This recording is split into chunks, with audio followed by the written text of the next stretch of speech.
तो हेलो दोस्तों, कैसे हैं आप सभी लोग। तो यार आज की इस वीडियो में मैं आपको बताने वाला हूँ कुछ सुपर डुपर ट्रिक्स जिसकी मदद से आप फाइलम एनालिटा को आसानी से याद रख सकते हो।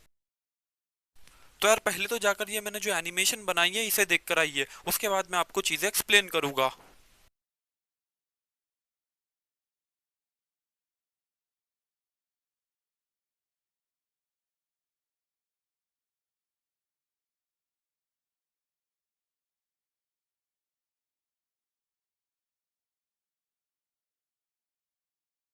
देखो, हम पढ़ रहे हैं फाइलम एनालिडा, और एनालिडा नाम सुनते ही आपको एक लड़की का नाम ध्यान में आना चाहिए जिसका नाम है एना।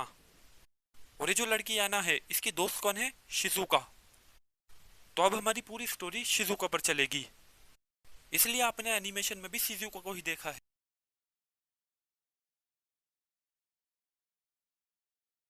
अब ये बोट में शिजुका अकेली बैठी है। ये इंडिपेंडेंट है और फ्रीली कहीं भी घूम सकती है। तो इससे आपको ये याद रख लेना है कि इस फाइलम में जो एनिमल आते हैं वो फ्री लिविंग भी हो सकते हैं।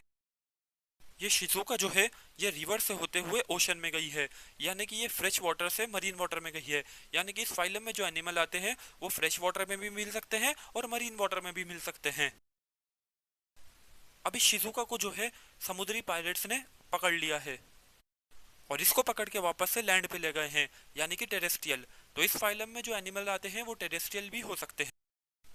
लेकिन इन समुद्री लुटेरे को ये नहीं पता था कि शिजुका बहुत भुक्कड़ है, इन्हीं का खाना खा जाएंगी।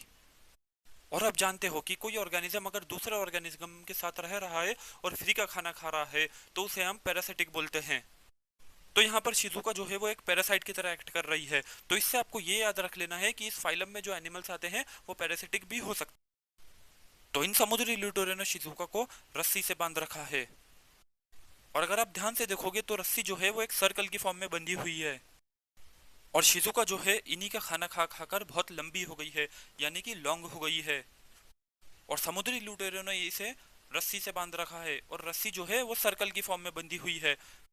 तो शिजुका जो लॉन्ग हो गई थी इससे आपको याद रखना है लॉन्गिट्यूडिनल, और जो रस्सी सर्कुलर फॉर्म में बंधी हुई थी इससे याद रख लेना है सर्कुलर। तो इससे आपको ये याद रख लेना है कि इन एनिमल्स में लॉन्गिट्यूडिनल और सर्कुलर मसल्स होगी जो इन्हें लोकोमोशन में हेल्प कर। देखो, लोकोमोशन में कैसे हेल्प कर पाएगी? जब समुद्री पायरेट से इस रस्सी को खींचेंगे तभी शिजुका आगे बढ़ पाएंगी, मतलब लोकोमोशन कर पाएगी। और ये रस्सी जो है इसे ही अपन ने सर्कुलर मसल माना हुआ है। तो ये रस्सी जब खींचेगी तभी लोकोमोशन होगा, यानी कि सर्कुलर मसल की मदद से ही लोकोमोशन हो रहा है। तो इससे आपको यही याद रखना है कि लॉन्गिट्यूडनल और सर्कुलर दोनों मसल्स की मदद से ही वो लोकोमोशन। शिजुका एक लड़की है और लड़की को हम नारी बोलते हैं। नारी से आपको याद रख लेना है नरीस। और आप सभी जानते हो शिजुका को नहाना पसंद है। नहाने से आपको याद रखना है वाटर। वाटर को कहते हैं एक्वेटिक, यानी कि नेरिस फॉर्म जो है वो एक्वेटिक होगी।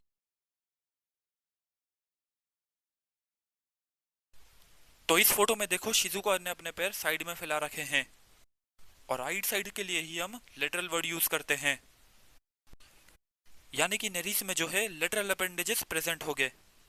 और शिजुका ने साइड में क्या फैला के रखा है? शिजुका ने पैर फैला के रखे हैं। तो पैर से आपको याद रख लेना है पैरापोडिया। तो नेरिस पोजेसेस लेटरल अपेंडेजेस जिसे हम कहते हैं पैरापोडिया।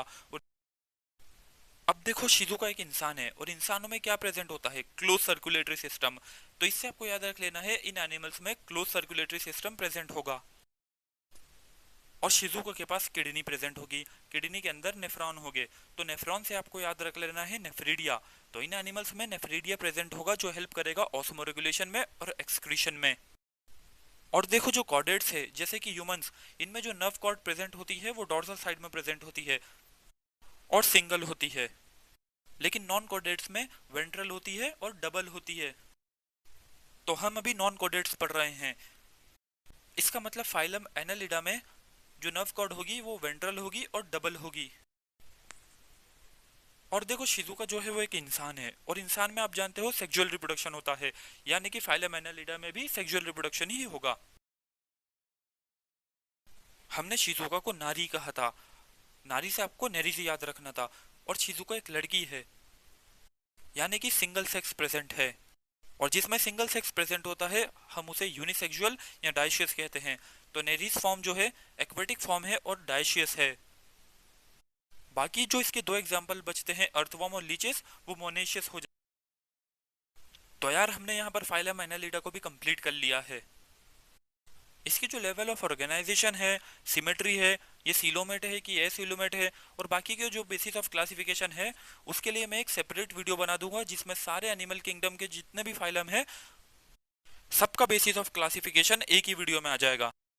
इस वीडियो को एक दो बार और देखिएगा तो मैंने जितनी भी कहानी आपको समझाई है वो आपके दिमाग में छप जाएगी और एनसीईआरटी की एक एक लाइन आपको समझ में आएगी। तो वीडियो कैसे लगी यार कमेंट सेक्शन में जरूर बताइए। और अगर आप चाहते हैं कि मैं ऐसी ही और ट्रिक्स आगे बनाता रहूं तो प्लीज वीडियो को लाइक कर दीजिए, चैनल को सब्सक्राइब कर दीजिए और अपने दोस्तों के साथ शेयर करना मत भूलिएगा। मिलते हैं अगली वीडियो में, तब तक के लिए ओके बाय।